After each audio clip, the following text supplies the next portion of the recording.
कृष्ण मनमोहना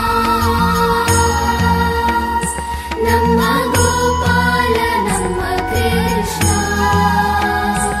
আমরা সকলেই মনে করি যে আমাদের জীবনে কখনো কখনো কোনো না কোনো স্থানে প্রেম হয়েই থাকে।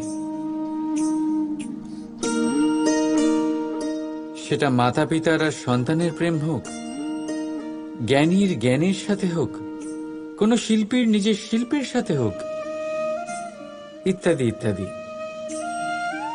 কিন্তু বাস্তবে এটা কি সত্যি প্রেম? মোহও তো হতে পারে। এবার আপনারা জিজ্ঞেস করবেন, প্রেম আর মোহর মধ্যে পার্থক্য কি? পার্থক্য হলো বন্ধনের। যা আপনাকে বাঁধে তা হলো মোহ, প্রেম নয়। প্রেম সেটাই যা আপনাকে মুক্ত করে উন্নয়নের দিকে পাঠায়। চলুন আপনাকে একটা উদাহরণ দিই। কিছু মাতা পিতা নিজের সন্তানকে কোনো অন্য নগরীতে পড়তে পাঠাতে পারেন না।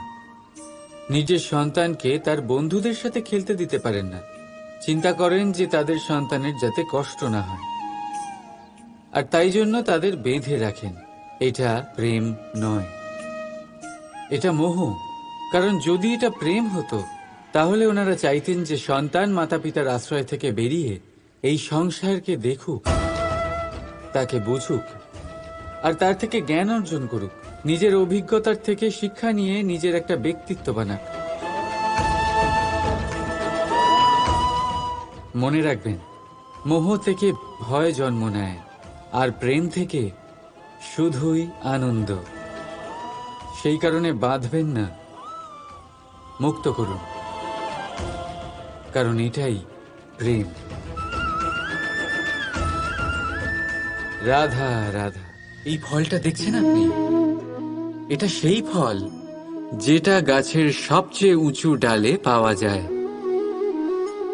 কিন্তু যখন এটা খসে পড়ে তখন এটা আকাশের দিকে যায় না যা ওপরে আছে, সে যায় সেই ভূমির দিকে যে নিচ থেকে তার দিকে তাকিয়ে থাকে। কেন? কারণ এই ফলের নিজের উচ্চতার ধারণা মাটির থেকে নিজের দূরত্ব দেখে হয়। এই ব্যাপারটাই আমাদের মানুষের জন্যও খাটে। যদি আপনি সম্পন্ন হন তাহলে তাদের সাহায্য অবশ্যই করবেন যাদের সামর্থ্য আপনার থেকে কম, যাদের সাহায্যের অত্যন্ত প্রয়োজন। আপনার সামর্থ্য বেশি কারণ তাদের আপনার থেকে সামর্থ্য কম। দেখুন, জীবনে আনন্দ শুধু বড় হওয়ায় নয়, বরং তাদের সাহায্য করেও আছে যারা কোনো কারণবশত আপনার থেকে নিচে রয়ে গেছেন। আর যখন একটা ফল এই কথাটা বুঝতে পারে তখন আপনি নয় কেন? রাধা রাধা। আপনি কখনো কোনো পাখি দেখেছেন? তীব্র বায়ু, ভয়ানক বর্ষা, হিংস্র জীব একাধিকবার তাদের বাসা নষ্ট করে দেয়, কিন্তু তাও সে ঝড়ের সাথে ঝগড়া করে না। সে কখনো বর্ষাকে হিংসে করে না, আর না সে হিংস্র পশুদের ওপর প্রতিশোধ নেয়। সে শুধু স্থান পরিবর্তন করে, অন্য কোনো শক্ত ডালে আবার নিজের বাসা বানাতে উদ্যোগী হয়, আর তারপর সফল হয়ে নিজের পরিবার প্রতিষ্ঠা করে। আর তারপর কিছু মাসের মধ্যেই তার ছোট সন্তানদের আকাশে ডানা মেলে উড়তে দেখা যায়। অন্যদিকে একটি সাপ প্রহারের প্রতিশোধ নেওয়ার উদ্দেশ্যে মানুষের বসতিতে প্রবেশ করে, আর শেষে সে নিজেই মারা যায়। এই শিক্ষাই আমাদের মানুষদের জন্য প্রযোজ্য। প্রতিশোধের আগুনে মানুষ স্বয়ং ভস্ম হয়ে যায়, উত্থান থেকে পতনের দিকে নিয়ে যায়।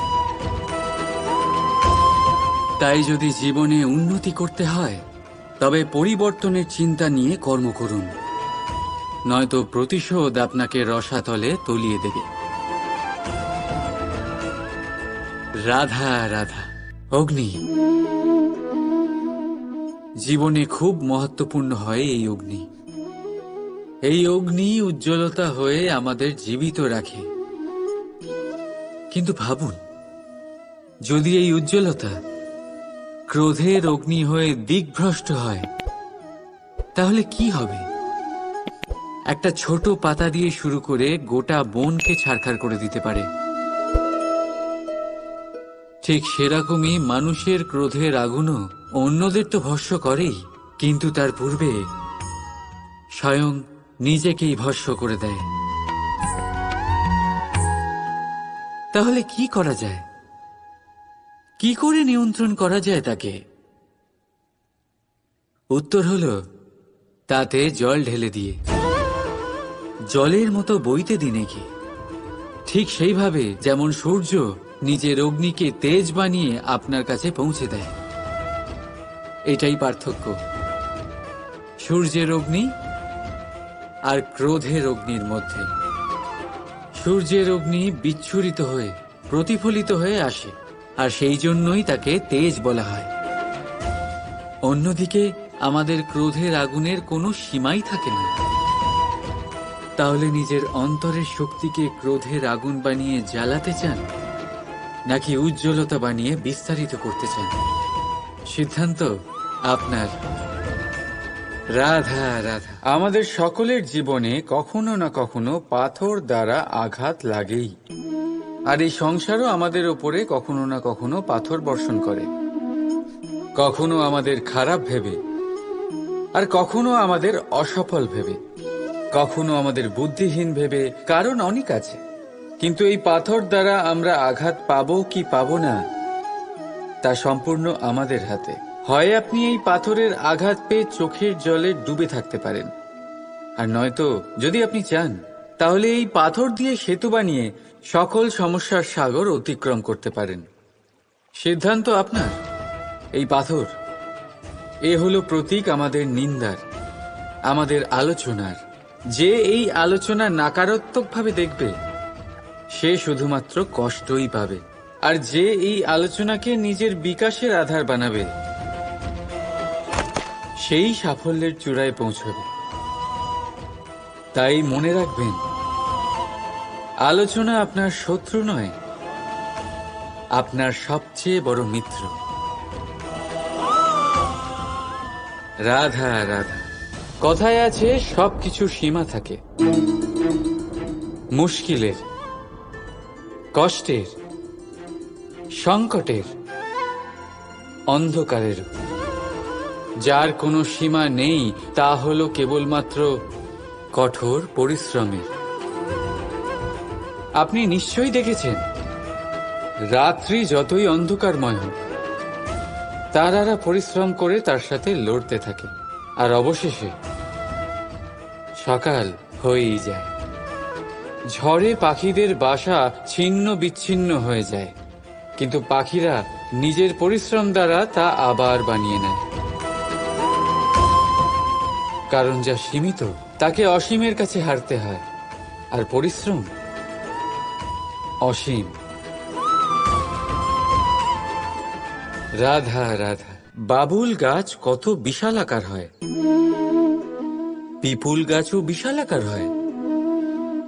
কিন্তু আপনি কি কখনো ভেবে দেখেছেন যে কেন বাবুল গাছ কেটে তা ব্যবহার করা হয়, আর কেনই বা পিপুল গাছকে পুজো করা হয়? এই জন্যই, কারণ পিপুল গাছ তার নিচে বসে থাকা পথিককে ছায়া প্রদান করে, নিজের ডালে অসংখ্য পাখিদের আশ্রয় দিয়ে থাকে, কাউকে কাঁটা ফুটিয়ে দূরে সরায় না, বরং তাকে শীতল ছায়া দিয়ে তার ক্লান্তি দূর করে। এই সংসারে যদি আপনি সম্মান পেতে চান তবে পিপুল গাছের মতোই হতে হবে। কিছু দিতে শিখুন, আনন্দ, সুখ, শীতলতা দান করতে শিখুন, আর কাঁটার মতন কাউকে কখনো কষ্ট দেবেন না। সম্মান স্বয়ং হেঁটে আপনার কাছে আসবে। আর মন প্রসন্ন হয়ে বলবে রাধা রাধা। আপনি কি ওই মাকড়সার জাল দেখতে পাচ্ছেন? মাকড়সারা ভীষণ পরিশ্রম করে এটা তৈরি করে, নিজের শরীরের রস দিয়ে এই জাল বোনে। আপনি কি এটার উদ্দেশ্য জানেন? আসলে মাকড়সা এই জালে ছোট কীটপতঙ্গ ধরে তাদেরকে খাদ্যরূপে গ্রহণ করে। কিন্তু আপনি কি এই কথা জানেন যে একদিন মাকড়সা নিজেই নিজের জালে জড়িয়ে মৃত্যুবরণ করে থাকে? বলুন, কি করেন আপনি এই জাল দেখতে পেলে? দেখতে পেলেই মুছে ফেলেন এর অস্তিত্ব, তাই না?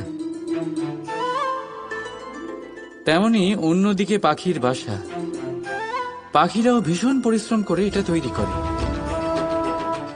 কিন্তু যদি পাখি একদিন এটা ছেড়ে চলে যায়, তাহলেও লোকে এটা নষ্ট করে দেয় না।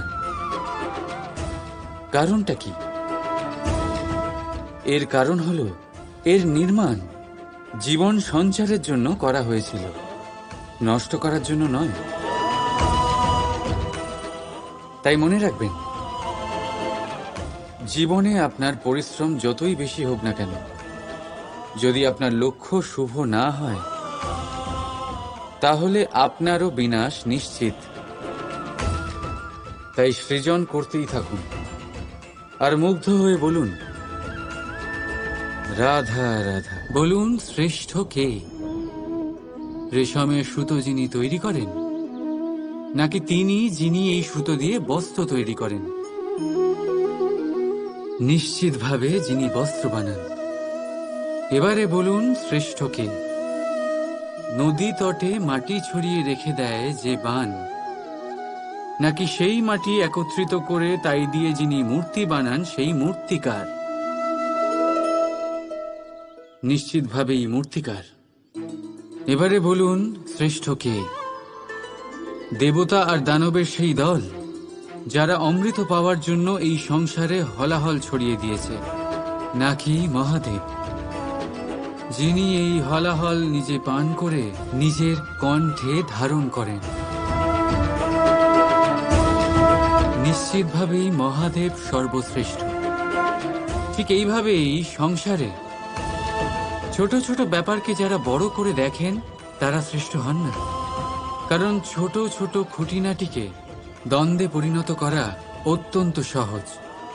কিন্তু সর্বশ্রেষ্ঠ তিনিই হন যিনি নিজের বিচার বুদ্ধি দিয়ে বড় বড় যুদ্ধের অবসান ঘটান। রাধা রাধা। এই সংসার অনেকটাই বড়, আর আমরা তার কাছে অত্যন্ত নগণ্য। এই সংসারে এমন অনেক মানুষ পাওয়া যায় যারা বোঝান যে এই সংসারটা কতটা বড়, কতটা অদ্ভুত, কতটা সুন্দর। আর এই সংসার রচনা করে পরমেশ্বর কত মহান এক কাজ করেছেন।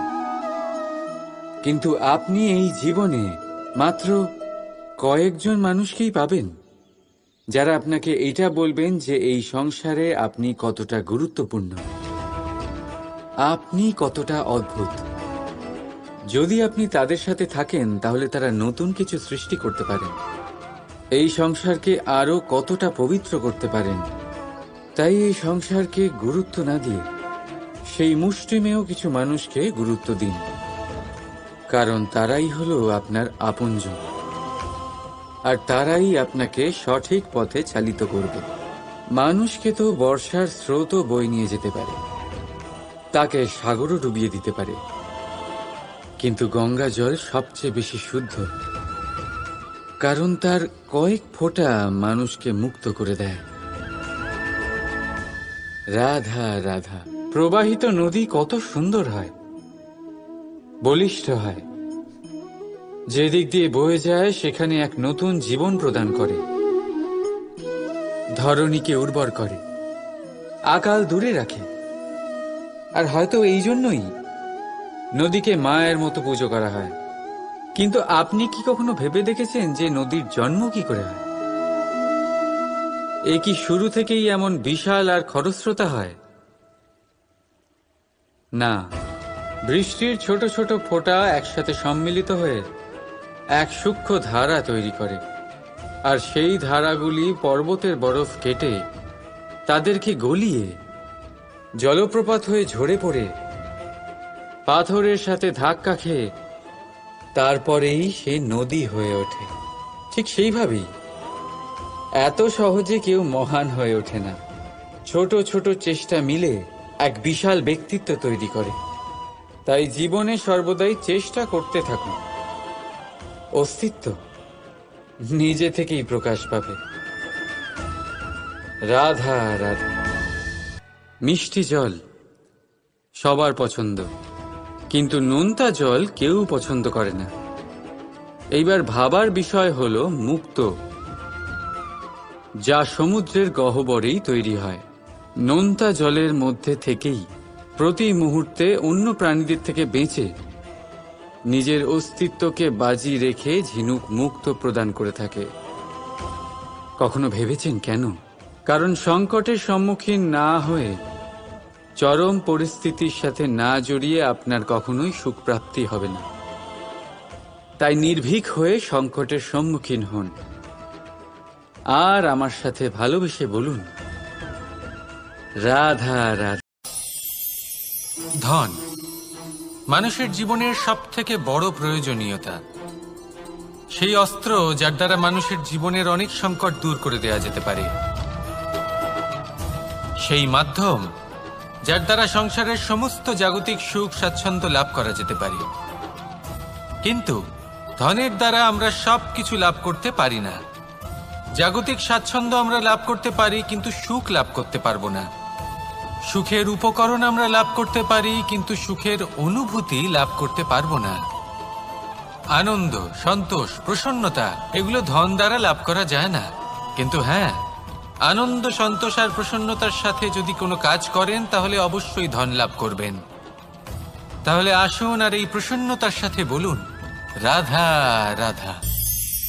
মানুষ শুধুমাত্র দুই ধরনের ব্যক্তির সামনেই নত হন। একজন হলেন তিনি যাকে তিনি সম্মান করেন, আর আরেকজন যাকে তিনি ভয় পান। এবার কোনো ব্যক্তি যদি আপনার সামনে নত হন, তাহলে তার পেছনের কারণ কি? আপনার প্রতি সম্মান নাকি আপনার প্রতি ভয়? সেটা আপনাকেই বুঝতে হবে। যদি আপনি এমন মনে করেন যে তাতে কি যায় আসে, ভয় হোক বা সম্মান, কেউ আমার সামনে নত তো হচ্ছেন, যদি এটা আপনার চিন্তা ভাবনা হয়, তাহলে আপনাকে মনে করিয়ে দিই, এই সময় বদলাতে বেশি সময় লাগে না। আজ যে ব্যক্তি আপনাকে দেখে ভয় পাচ্ছে, কাল এই ভয়ের সমাপ্তিও ঘটতে পারে। আবার এমনও হতে পারে যে তার কাছে অত্যাধিক শক্তি চলে এলো। অনেক কিছুই হতে পারে। তাই মনে রাখবেন, যে মাথা ভয়ের কারণে নত হয় তা সময় এলে সবার আগে বিরোধিতা করতে পারে, আর যে মাথা সম্মানের কারণে নত হয় আপনার জন্য নিজের শিরচ্ছেদও সে করতে পারে। তাই সকলকে আপন করে নিন, কিন্তু ভয় প্রয়োগ করে নয়। কর্ম করুন এবং সম্মান অর্জন করুন।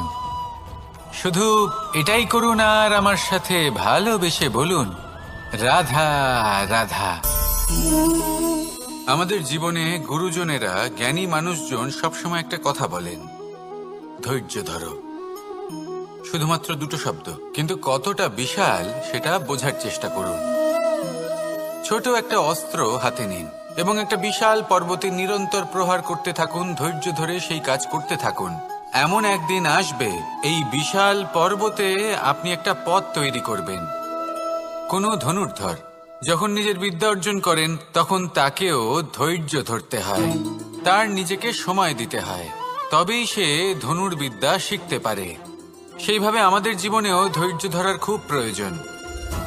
পরিবারে ধৈর্য রাখতে পারলে তাহলে আস্তে আস্তে দেখবেন প্রেম বৃদ্ধি পাচ্ছে।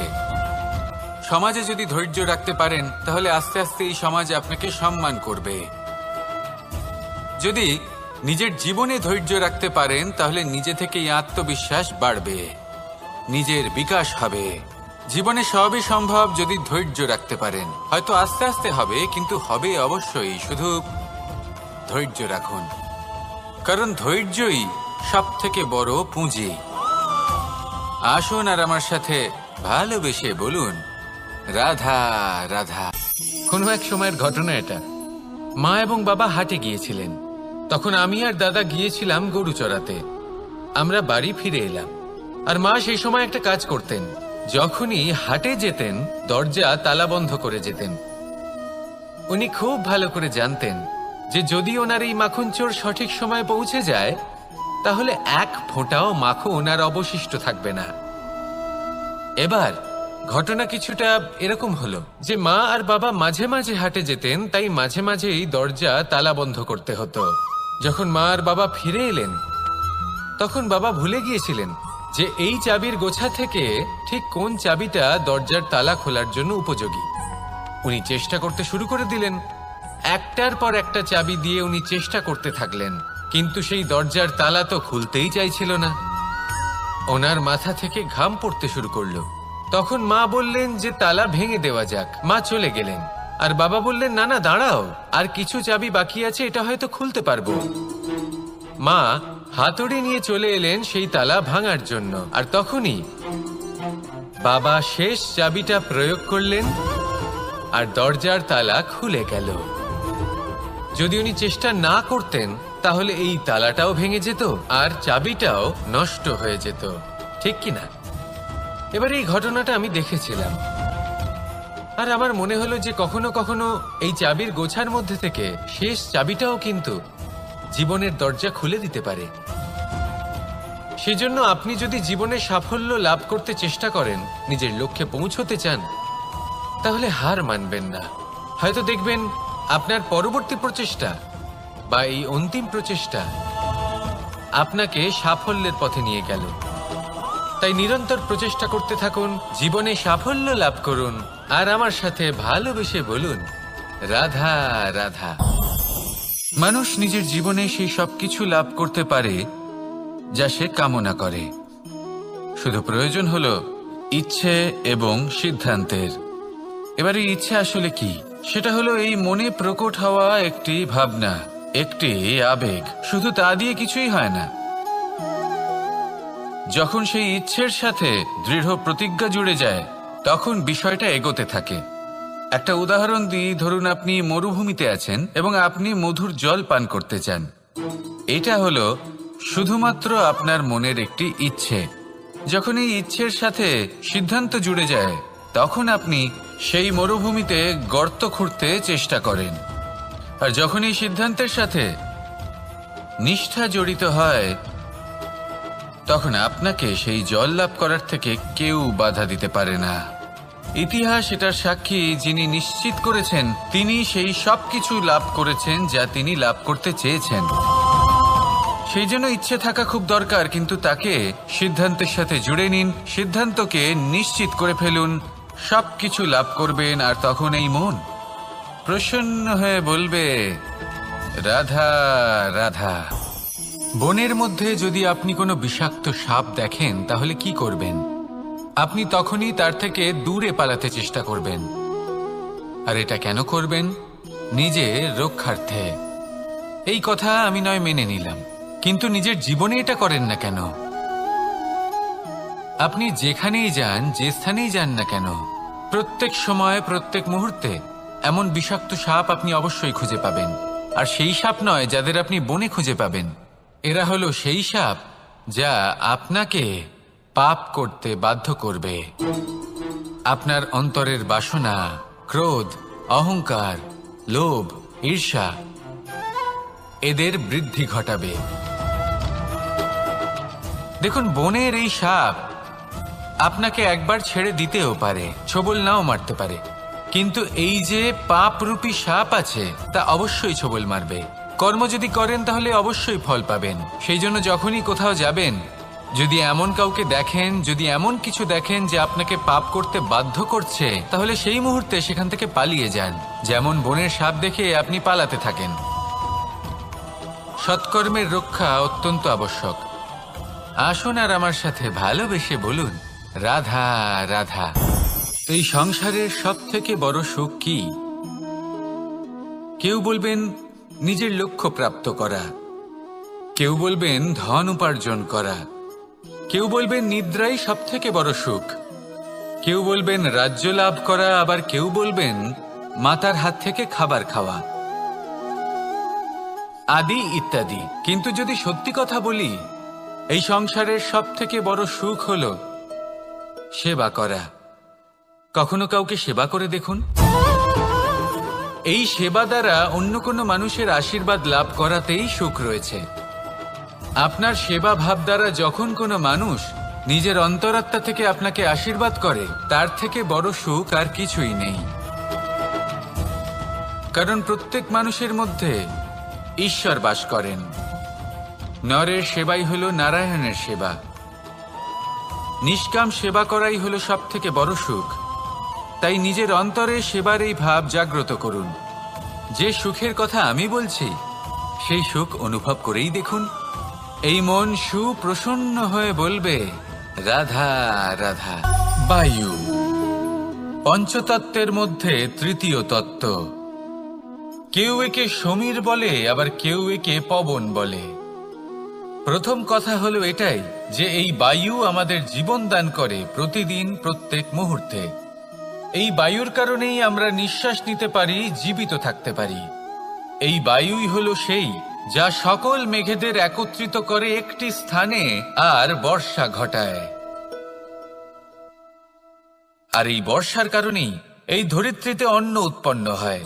এই বায়ুকে দেখুন, কখনো এতটা সৌম্য যে আপনার কোনোই তফাৎ বোধ হয় না, আর কখনো কখনো এমন রূপ ধারণ করে ফেলে যে অনেক বড় বড় পর্বতের আকার পর্যন্ত বদলে ফেলে। এটাই হলো বায়ুর বিশেষত্ব। বায়ু শেখায় যে সময়ের সাথে সাথে বইতে থাকো, সকলকে জীবন দান করো, সকলকে সাহায্য করো, কিন্তু যখন বিপদ সামনে আসবে তখন দৃঢ় হয়ে সম্মুখীন হও। বাধা অনুযায়ী নিজেকে গড়ে নিতে হবে। আর কখন কতটা কঠোর হতে হবে আর কখন কতটা সৌম্য হতে হবে, এটা বায়ুকে দেখে শিখুন। আর আমার সাথে ভালোবেসে বলুন, রাধা রাধা। এই সংসারের আরম্ভ থেকে এখনো পর্যন্ত এবং ভবিষ্যতেও একটা যুদ্ধ আছে যা হয়ে চলেছে, চলতেই থাকবে। পাপ এবং পুণ্যের মধ্যে যুদ্ধ, সত্য এবং অসত্যের মধ্যে যুদ্ধ। এই যুদ্ধ চলেই আসছে। আর এই যুদ্ধে যারা লড়েন তাদের আমরা সবসময় জয় জয়কার করি। আর যারা এই জয় জয়কার করেন তাদের প্রত্যেকের একটা বিশেষ গুরুত্ব থাকে। যখনই কোনো যোদ্ধা যুদ্ধক্ষেত্রে ক্লান্ত হয়ে পড়ে, শক্তিহীন হয়ে পড়ে, তখন এরা জয় জয়কার করে, শঙ্খ বাজাতে থাকে। সেই যোদ্ধাকে অনুপ্রেরিত করে, শক্তি এবং সাহসে ভরিয়ে তোলে। আর তখন সেই যোদ্ধা সেই যুদ্ধকে এগিয়ে নিয়ে যেতে পারে। যখন শ্রীরাম লঙ্কা যাত্রা করার জন্য সেতু তৈরি করছিলেন, তখন একটা ছোট্ট মিষ্টি কাঠবিড়ালি নিজের মুখে মাটির টুকরো বয়ে নিয়ে গিয়ে তার সাধ্যমতো তাকে সাহায্য করছিল। শ্রীরাম দেখলেন এবং বললেন যে ও তো সবার মনোবল বৃদ্ধি করছে, সবাইকে প্রেরিত করছে। ও বলল যে আমি এত ছোট হয়েও যদি এই কাজ করতে পারি, তাহলে আপনারা সবাই কেন পারবেন না? এটাই হলো সেই সকলের মাহাত্ম্য, যারা জয় জয়কার করেন, অনুপ্রেরিত করেন, সাহস যোগান। ওনারা সেই ব্যক্তি যারা একজন যোদ্ধার মধ্যে যুদ্ধকে জয় করার শক্তি প্রদান করেন। আসুন আমার সাথে ভালোবেসে বলুন, রাধা রাধা। কোকিলের ডাক শুনে আমার মন প্রফুল্ল হয়ে ওঠে। কোকিল হলো আমার অত্যন্ত প্রিয়। এরকমই আরো একটা পাখি আছে, কাক। একদিকে কাক, অন্যদিকে কোকিল। এদের মধ্যে বেশি পার্থক্য নেই, কিন্তু কোকিলের কণ্ঠ শুনে সবার মন প্রফুল্ল হয়ে ওঠে। কোকিল যখন সামনে আসে তখন মন শান্ত হয়ে যায়। যখন কাক সামনে আসে তখন মানুষ দূরে পালিয়ে যায়। এমন কেন হয়? কারণ হলো বাণী। কোকিলের বাণী অত্যন্ত মিষ্টি, অত্যন্ত মধুর। সেখানেই কাকের বাণী অত্যন্ত কর্কশ শোনায়। আর কর্কশ বাণী শোনা কেউ পছন্দ করেন না। আপনি নিজেকে জিজ্ঞেস করুন, কোনো ব্যক্তি আপনার সাথে কথা বললে তার বাণী মধুর হলে আপনার ভালো লাগে, আর যদি কর্কশ হয় তার থেকে দূরে চলে যেতে ইচ্ছা করে। তাই নিজের বাণীও এইভাবেই মধুর রাখুন, মিষ্টি রাখুন। এ আমারও খুব প্রিয়। আর এটা তখন হয় যখন মনে প্রেম থাকে। মনের মধ্যে প্রেম জাগ্রত করুন, বাণী নিজে থেকেই মধুর হয়ে যাবে। আর কৃষ্ণ নিজে থেকে আপনার কাছে আসবে আর আপনার সাথে বলবে, কি রাধা রাধা। যখন সূর্যের অত্যাধিক তাপের কারণে এই ধরিত্রী শুষ্ক হয়ে যায়, তখন প্রতিবিম্ব আমরা এইভাবে দেখতে পাই। আমরা কোথাও দূরে তাকালে আমাদের মনে হয় সেখানে জল রয়েছে। আমরা যখনই কাছে গিয়ে দেখি তখন দেখি যে সেখানে জলই নেই। তারপর যেই আমরা পেছনে ফিরে তাকাই আমরা দেখি যেখান থেকে আমরা এসেছি সেখানে জল পড়ে রয়েছে। এবার এই যে মরুতৃষ্ণা, তা কিন্তু শুধুই ভূমিতে নয়, আমাদের ভাবনা চিন্তার সাথেও এটাই হয়ে থাকে, অনেক সময় হয়ে থাকে। যে ব্যক্তি জল লাভ করার আশায় বসে থাকে সে কখনোই জল লাভ করতে পারে না, কিন্তু যে ব্যক্তি জল লাভ করার আশায় নিরন্তর পরিশ্রম করতে থাকে, ঘাম ঝরায়, সেই ব্যক্তি কোনো মরুভূমিতেও জল লাভ অবশ্যই করে। জীবনে যদি আমরা বড় কিছু লাভ করতে চাই তাহলে নিরন্তর পরিশ্রম করতেই হবে। পরিশ্রমের এই মনোভাব অত্যন্ত গুরুত্বপূর্ণ। এই মনোভাব আর দৃষ্টিভঙ্গি এ হলো অন্তরের গুণ। রূপ এবং প্রসাধন এগুলি হলো বাহ্যিক আবরণ। যে ব্যক্তি রূপের কারণে আপনাকে ভালোবাসে তা প্রকৃত ভালোবাসা নয়, কিন্তু যে ব্যক্তি আপনার আবেগ এবং মানসিকতার জন্য আপনাকে ভালোবাসে তাই হলো প্রকৃত ভালোবাসা। তাহলে এই কথাটা মনে রাখুন আর আমার সাথে ভালোবেসে বলুন, রাধা রাধা। আমার অনেকগুলো নাম আছে আর তাদের মধ্যে একটি হলো যুদ্ধ বিমুখ। এই কথা আপনারা সবাই জানেন। দাদাও আমাকে বলেছেন যে তুমি এরকম কিভাবে যুদ্ধক্ষেত্র থেকে মুখ ঘুরিয়ে পালাতে পারো কানাই। দেখুন, যেটা সময়ের দাবি ছিল আমি সেটাই করেছি। যদি আমি রণভূমি ত্যাগ করে না পালাতাম তাহলে কে জানে কত সৈনিক নিজেদের প্রাণ হারাতেন, কে জানে কতগুলি পরিবার নিজেদের বাঁচার আশা হারাতেন, কে বলতে পারে হয়তো কত প্রাণী এই সংসার ত্যাগ করতেন। আর তাই কখনো কখনো যুদ্ধ বিমুখ হওয়াই শ্রেয়। কখনো জীবনের ক্ষেত্রেও এটা প্রযোজ্য। যদি দূরে চলে গেলে আপনার সম্ভাবনা বৃদ্ধি পায় তাহলে দূরে চলে যান।